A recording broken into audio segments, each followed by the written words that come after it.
Not having grown up in the United States, my experience had been one of observation rather than participation in, for example, the fights for civil rights, for Black people, women's liberation. But I had listened to the music and I had danced the dances. We were close enough. In my part of the world, we drank Coca-Cola and the Kool-Aid, quite literally, ate Uncle Ben's rice, peanut butter, and our mothers made mac and cheese with Velveeta. The adults listened to Voice of America and spent evenings at local hotel bars listening, being entertained by American tourists in Hawaiian shirts, speaking in very loud voices. Like most of my peers, my introduction to American politics was conversations I overheard from my parents and their friends. Then it was news, music, books, Ebony magazine and Time, the Reader's Digest, and fashion. My friends and I did the Black Power salute and wore our hair in afros on weekends and on holidays from school. I burnt a bra before I had breasts enough to wear one. Later, we'd watch the movies and TV and walk the streets of New York City. Our understanding of America, watching from lands just across the way from Florida, was that it was a country where a person was free to choose the life one wanted. One could choose to become a millionaire and live in a city center high-rise, or decide to be a hobo, jumping trains or hitchhiking in whichever direction the vehicle of the moment was headed. We had understood that one was free in America to fight for whichever causes were dear to one's heart, disagree vehemently on really important principles or just merely on principle, and win or lose, and keep on trying if one lost. There was always a very real possibility we had been led to believe that one might win. If one were willing to fight really hard and never give up, one could always win in America.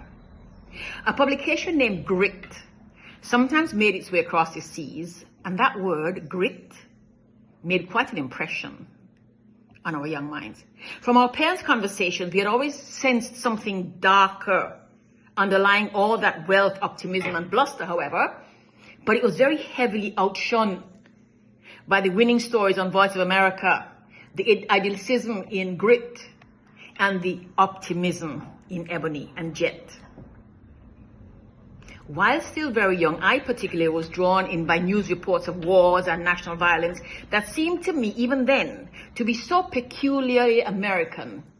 Very peculiarly American kinds of violence against women and Black people, and against Jews and American Indians and Oriental folks, none of which made any sense to me at any level. I simply could not see the point. I thought, it is possible to live so well in America on so little. Things are so inexpensive in the United States and available in such abundance because, of course, we had all heard of Sears, Roebuck & Co., Woolworths, and the Ford Motor Company. The country was so vast and so rich in everything, including ideas and inventions. There was clearly enough of everything for everyone. Enough of everything for everyone, for people to live happily, side by side, together. Why could they not just do that? What about freedom and liberty?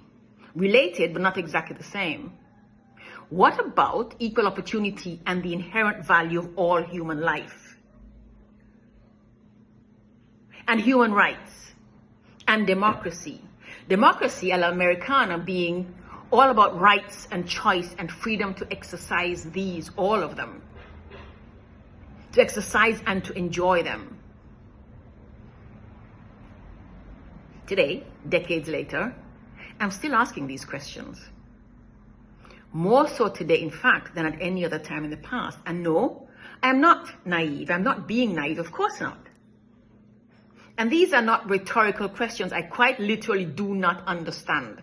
Like many millions of other people, Americans and people in other parts of the world, my brain sees no logic in any of what's happening here now. We see nothing but a seemingly endless list of invalid arguments and logical fallacies, and a great deal of rank unfriendliness. In fact, outright bile and gratuitous viciousness in people's addresses to and about others, American to American, and American to others. There are so many questions, so very much uncertainty, so much confusion, and as a result, so very much possibility. And all of those are what we are going to be talking about, investigating, dissecting in this segment every week going forward. America, I do not understand. America, I do not understand. Because none of what is happening is limited to America, huh? These are not just American affairs, no.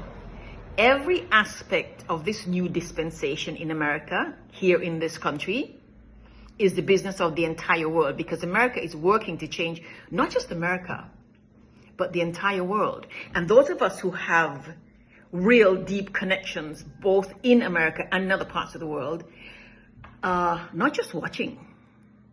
We're not just waiting. We are thinking. We are processing. We are trying to figure out. We are resisting, we are protesting, we are looking at what's going on, we are changing. We are doing what Angela Davis and many other people have said. We are not accepting the things we cannot change. We are changing the things we cannot accept. So, like, share, follow, subscribe, join us every week for America I Do Not Understand. America I Do Not Understand. Let's see if we can actually achieve some understanding of the matters amongst ourselves,